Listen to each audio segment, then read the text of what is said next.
Hello, hello, se ainda não me conhecem, eu sou a Lili da Lua Lili e hoje venho falar sobre os últimos livros que eu andei a ler. São tudo novidades, tem saído muita coisa que eu quero ler e só queria ter um bocadinho mais de tempo para conseguir ler tudo. Então decidi fazer um vídeo sobre aquilo que eu recentemente li, o que é que eu achei. Em primeiro lugar, o Oli, o novo livro do Stephen King. Esta capa é qualquer coisa ou não é? Eu adorei esta capa, acho-a linda de morrer. É sobre a Oli, é uma personagem do Stephen King que entrou no Mr. Mercedes e no Intruso, se não estou em erro. O livro passa-se nos Estados Unidos. A nossa protagonista, no período pós-Covid, ela acaba por estar a lidar com o falecimento da mãe por causa do Covid, todo o caos do pós-Covid, da pandemia, e ela é contratada por uma senhora que a jovem filha desapareceu. E então a Oli vai tentar perceber o que é que se passou com a miúda, se foi suicídio, se ela simplesmente fugiu, se lhe aconteceu efetivamente alguma coisa mais grave. E o curioso deste livro é que mistura não só personagens e histórias de outros livros de Stephen King, como obviamente a questão do desaparecimento da miúda. E o que eu gostei realmente no livro é que, para além de ter esta componente do mistério, do thriller, tem também uma crítica social muito grande. O Stephen King faz claramente críticas políticas ao governo do Trump, aos homofóbicos, aos racistas. Acho que está muito bem escrito. Tem tudo aquilo que eu gosto num bom livro. O homem escreve tão bem que, em certos momentos do livro, eu saí da persona leitora e passei à persona escritora e estava a pensar, fogo, eu quero ler, eu quero escrever. É um livro com um fim, com temas, como sempre no Stephen King, a luta entre o bem e o mal. Realmente, as piores coisas, a maldade pura, não está no sobrenatural, está efetivamente na natureza humana e nós fazemos coisas às vezes por amor que são simplesmente indescritíveis, de tão perversas. O fim tirou-me o sono, custou-me a adormecer porque realmente é muito creepy, mas vale muito a pena. Magnolia Park, da Jessa Hastings. Se há um ano alguém me dissesse que eu ia ler este livro e ia adorar, eu ia-vos dizer que vocês estavam malucos. Nunca digas nunca, porque efetivamente as coisas mudam. Primeiro de tudo, olhem para o pormenor desta capa. Isto é uma coleção de livros, eu creio que já há 5 ou 6, já foram traduzidos 3, saíram os 3 este ano. Se vocês são o tipo de pessoa que gostaram de ver Gossip Girl, vão certamente gostar desta coleção, porque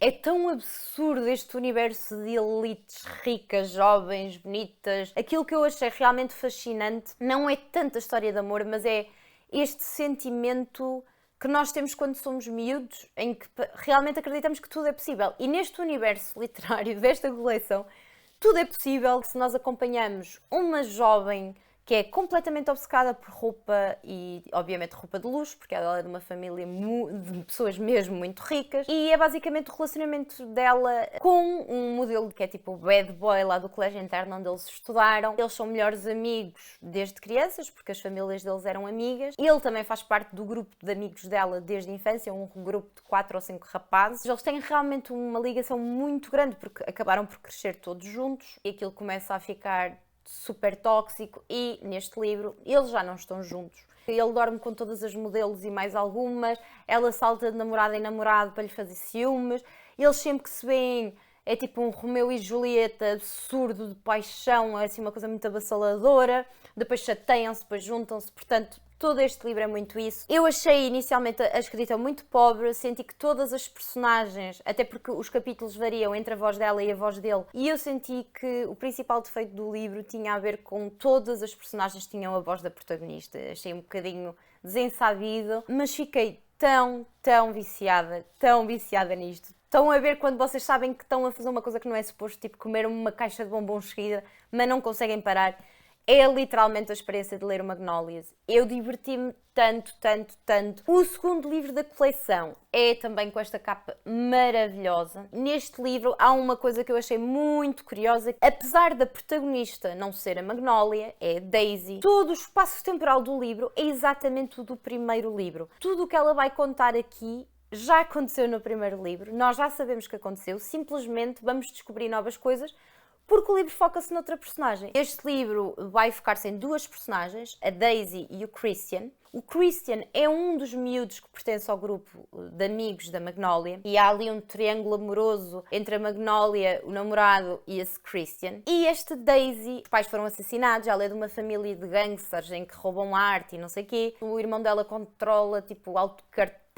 Ela está a estudar medicina, é uma miúda super inteligente, também assim um bocado badass. Tudo o que ela quer é liberdade, é tipo passear como uma miúda normal. Nesta história há muito drama, exatamente por causa da personagem da Magnolia e do rapaz por quem esta Daisy está apaixonada. Gostei muito. Em termos de escrita, gostei muito mais deste livro do que o da Magnolia. Neste livro, as diferentes personagens têm efetivamente uma personalidade própria, têm vozes diferentes, não pensam todas da mesma forma, mas obviamente continua a ser um livro tão absurdo de irrealista. É um livro para divertir, não é para levar isto a sério, e acho que só uma pessoa mesmo sem muita noção é que vai estar à espera de encontrar aqui um Dom Quixote. Isto é literalmente por entretenimento, mas para mim, pelo menos, foi uma maravilha. E depois o terceiro livro, da Magnolia Parks, Um Longo Caminho para Casa. Este livro vai pegar os acontecimentos que aconteceram no primeiro da Magnolia passados um ano. É interessante porque também já se fala um bocadinho da Daisy e de uma série de coisas que acontecem que obviamente eu não posso falar porque senão vai ser spoiler. Vocês podem ver, isto são 700 páginas, eu li isto em 2 dias, portanto eu acho que isto explica bem o quanto eu colo completamente nesta coleção. Nota-se uma evolução na escrita da autora de livro para livro e gostei principalmente de começar a perceber o porquê é que as personagens são tão autodestrutivas e tão absurdamente imaturas. Aqui explica-se muita coisa, muitas coisas pesadas e acaba de uma forma que fiquei tipo, por favor, lancem o resto porque eu preciso devorar estes livros. E depois acho que esta novidade, porque eu estava super ansiosa há meses para que saísse, que é o Bem-vindos ao Retiro da C.J. Tudor.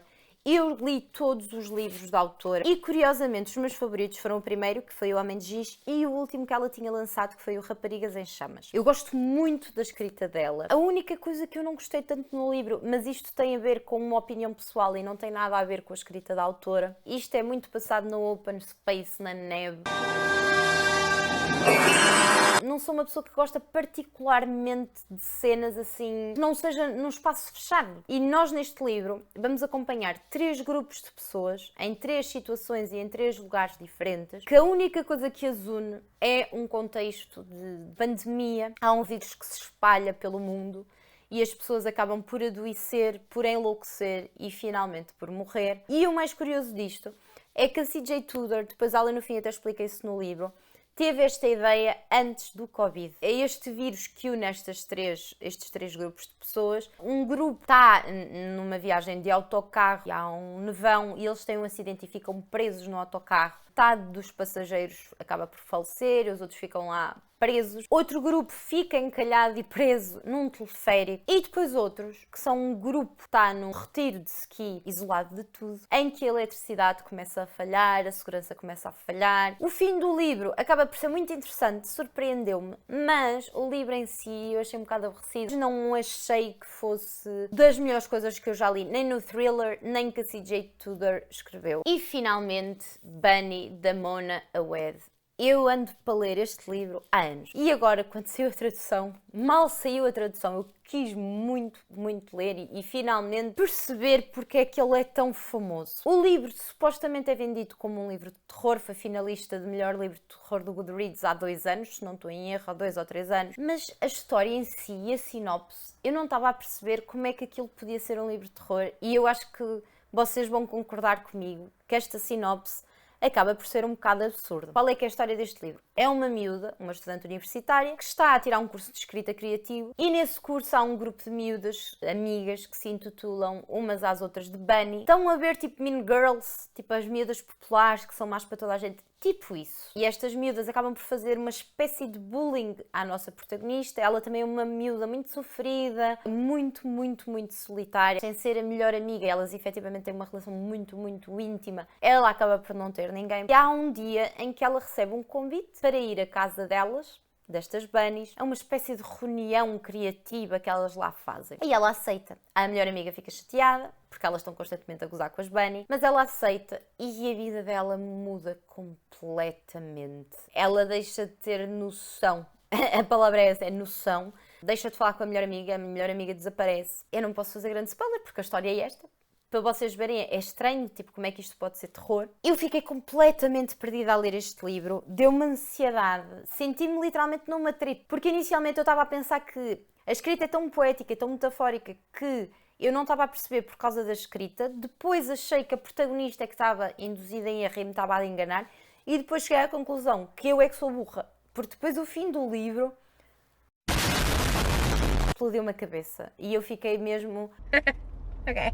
Nem é que nós não percebamos o que vai acontecer, é que é tudo tão surreal, nós não percebemos se ela está a tomar drogas, o que é que se está a passar, se ela está a enlouquecer. Há partes que é super frustrante, porque a personagem começa a ser irritante, as outras personagens também, é muito macabro o que vai acontecer, muito gore até, mas é um livro que é simplesmente genial pela originalidade. Eu nunca tinha lido nada disto, em certos momentos até me fez lembrar os livros de Bois-Rivian. Eu acho que a expressão que eu mais utilizei a ler este livro foi What?